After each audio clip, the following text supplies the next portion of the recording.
Welcome to Sweet Life Beat Life. We hope this video helps. In this video, I will explain how to program a Kia Sedona key fob. Before we begin, it is important to gather all key fobs you intend to program. Make sure each remote has a new, fully charged battery for reliable operation. Also, verify that your specific vehicle model is capable of self-programming, as some newer models require professional assistance.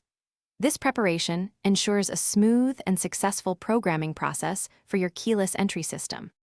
To start, open your vehicle's hood and find the diagnostic connector, typically located near the battery. Next, carefully use a suitable jumper wire, like a paper clip, to connect pins 5 and 17 within this connector. With the jumper in place, insert your key into the ignition. Turn the key to the on position, but do not start the engine. This action prepares your vehicle to enter programming mode. Now, with the ignition in the on position, take your first key fob. Press its lock button 2 times. If you have a second remote, immediately press its lock button 2 times as well.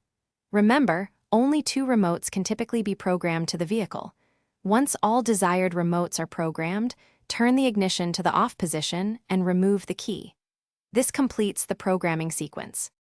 After removing the key, disconnect the jumper wire from the diagnostic connector under the hood. Now, it is time to test your newly programmed key fobs.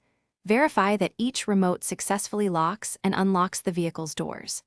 Keep in mind that while this method works for many models, some newer Kia Sedonas require specialized equipment and professional assistance from a locksmith or dealership for programming. Always consult your owner's manual for specific instructions.